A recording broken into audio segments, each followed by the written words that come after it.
Hello everybody, this is Steve at Caffeine Injection with the third video covering the options setting up for the CMS store.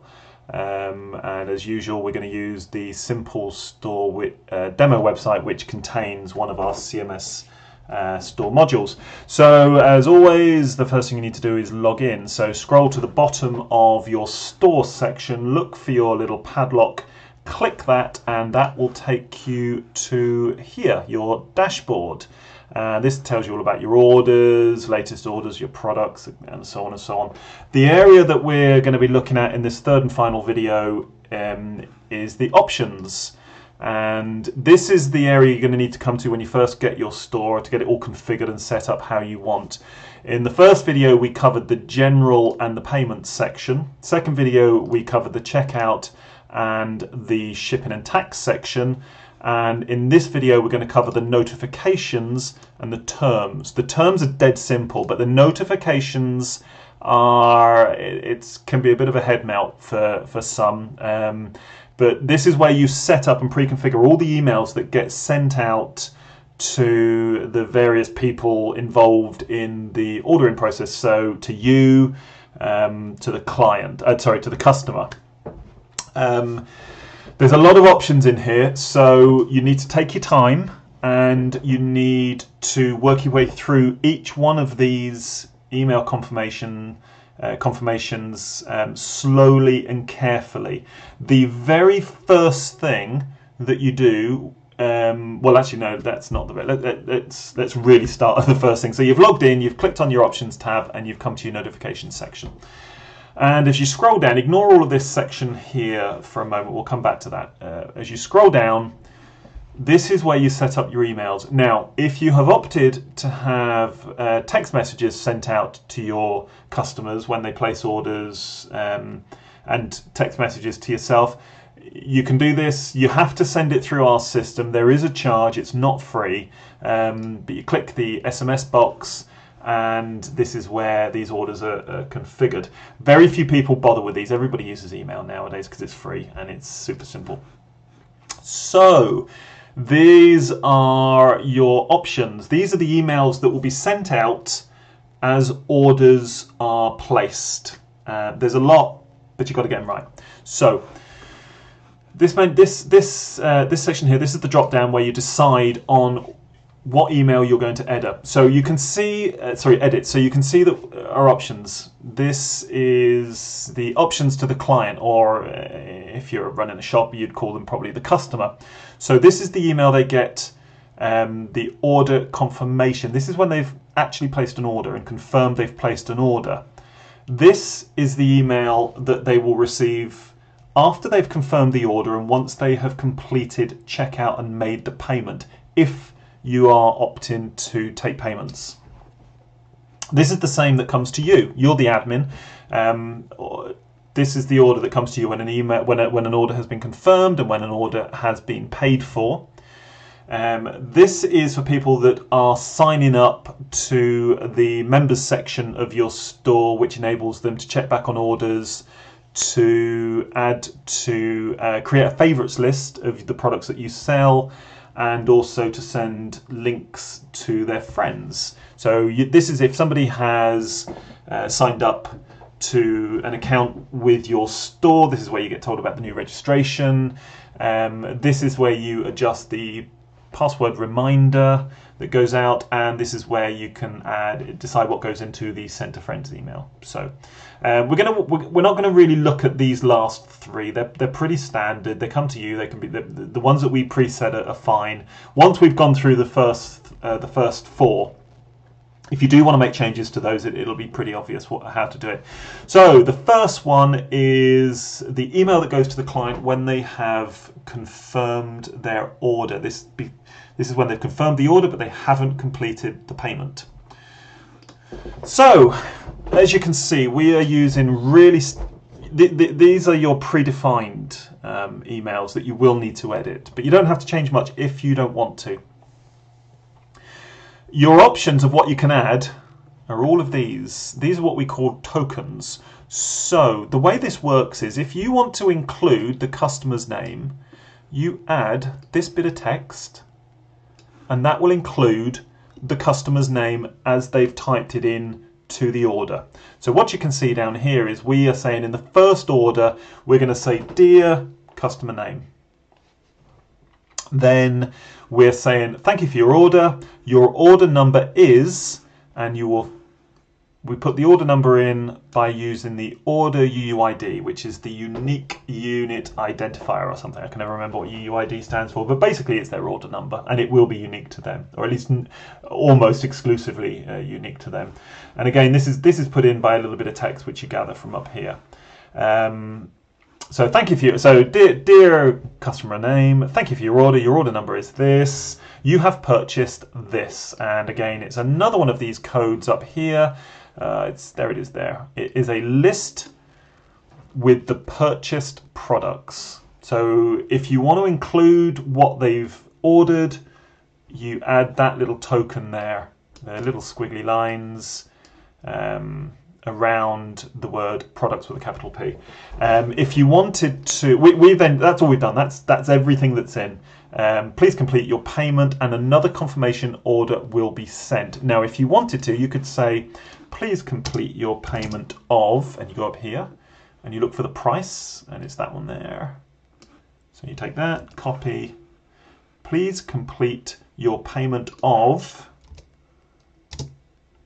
and another confirmation email we've sent. So instead of it just saying please complete your payment and another confirmation email will be sent, it will now read please complete your payment of, and it will have the price that they need to pay.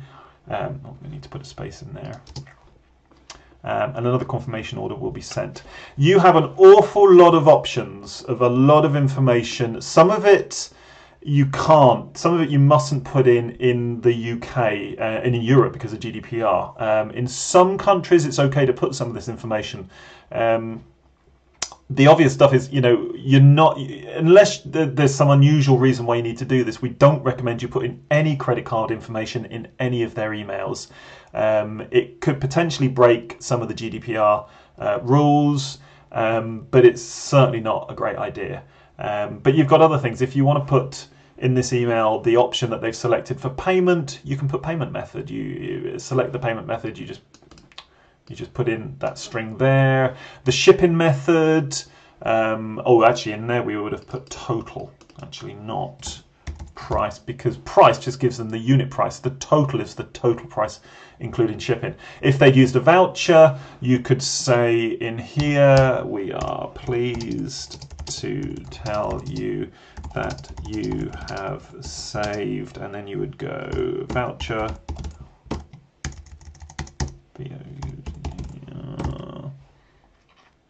Gosh, I can't spell today.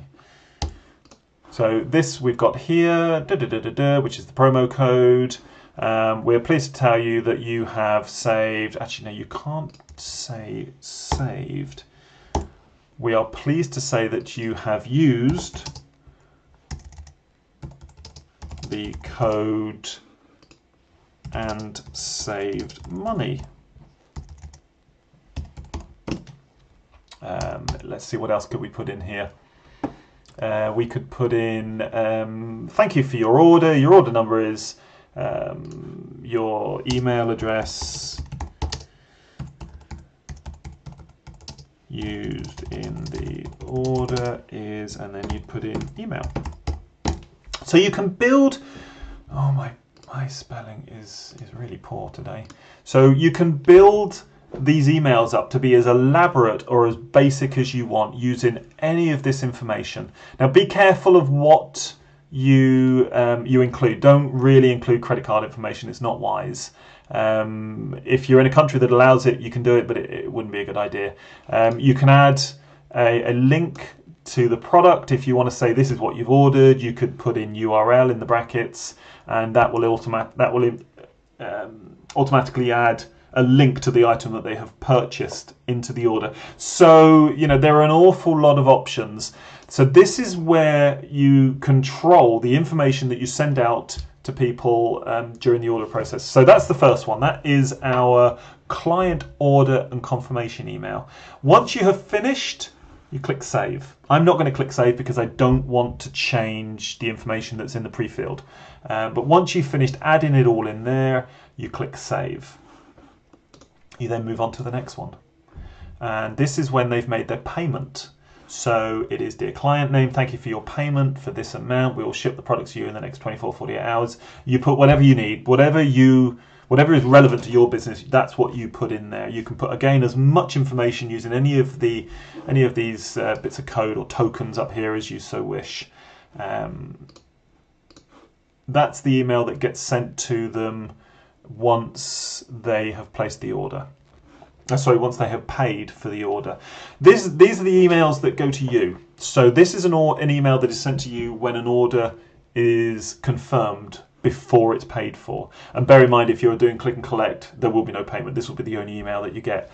So again, it just gives you the basic information. It says a new order has been made, the order number is this, the purchase information is this, and these are the person's details. So that gathers up all the information for you, sends it into an email. Once you get that email, you know an order's been received, and yeah, you can log in and you can process the order however you wish. And the same for the payment. This is the email that you get sent once the payment has gone through. And what we do is here we've made this pretty generic, and it said, okay, payment has been received for this, you can now ship the goods. It's a good reminder to obviously to ship the goods, but also to make sure you don't accidentally ship the goods when you get that email. You could put a little note in there, do not ship the goods yet until you have received payment. So that's your automated emails. They can be elaborate. Oh, one thing to mention here, our system can cope with digital downloads. So if you have, if you're selling music and you have your music stored somewhere on a server, you can store it on our servers, we can talk to you about that, and you want to include a link in their payment confirmation email so that they can click it and download the product, you would go to the client one, you would add in here, download your purchase here. And if you go here, where is it? There it is. Now, obviously, you will define what this link is going to be when you're adding your products. But you just simply add that. And that will automatically put a link for them to download the product. And in our system, that link is only good for a set period of time. You define when you're adding that product into your into your store, how long that link stays good for, so that they can't just send that link to their friends and everybody can download it. So there you go. That is your confirmation emails. It's the very first thing you need to do, and you do have to go and check all this out to make sure that as soon as your site is live and you're taking orders, that your customers and you are being sent the correct information. Very quick look at the new registration email. This is the email that goes out when somebody is registered. I'll show you what the registration system is there. So the email that goes out, we've set it as really simple there. If you can change it again, you can add any of this information. Although obviously there's only a certain amount of information that is going to be relevant. Name, email address, that's about it. Password reminder, this is the email that goes out for a password reminder. Now, it's worth mentioning that when somebody logs in, if somebody here logs in using this system, they're not going to be able to see any information about credit cards.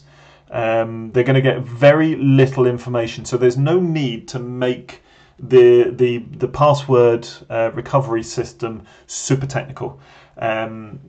So we have just set it up where it just sends them the email. It sends them an email with the password in it. There's no sensitive data that is stored that you can have access to by logging in to your account on the customer side. So we felt happy that we could just send them their password and then send to a friend. This is if somebody in a product, let's go to the products.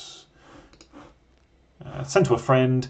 This is the content that'll be sent via an email, and this is where you can decide what's in that email. This is a really good idea to put. You can put a good bit of information in there, because if anybody uses it, it means they're interested in your store and what you sell. So you could put a little bit of blurb in here. Get, let's say, purchase this item and get 10% off using this code. And then in there you would put a voucher code that we covered in video number 2. And they'll get money off. Now, the only people that will get that voucher code, unless you publicize it, are people that sent the product using the send to a friend. So it's a handy little feature. In reality, not a lot of people use it because most people share via social networks, but it's there. It does get used, and it does create sales, so it's worthwhile. So there you go. That's it, really. That is how to set up your notifications. This is the most important part, along with your checking out and your pricing and your shipping. This is really important because customers like to be kept informed. They like to receive email notifications about what's going on. You can leave these at completely default. They won't really look very personal. It won't mention the name of your business, but at least the client or the customer will get something. But it's worth spending 20 minutes, half an hour, getting your head around how this works and setting your emails up accordingly. So there you go, that's the options and the notifications. If you are opting to send out text messages, we'll give you separate instructions for that. But honestly, we make money if you do it, so it's great for us, but honestly, most people use emails. Very few people nowadays use texts. Text can be a little bit intrusive, so emails are fine. Everybody's used to emails. Final section in this option section is your terms. So there are 2 ways to do your terms. You can write your terms in here. These are our terms. Save. So then when somebody goes, where are we here? Are we going to be able to see if we refresh this page? Is this going to work? Oh no, checkout's empty. I've got to put something in checkout. Right. Let me quickly buy now. Okay, right, so let's go to, oh, that didn't work, sorry, let's try that again. Let's click buy now, checkout. So this is our terms. If we click that, our terms, these are our terms appear in a pop-up.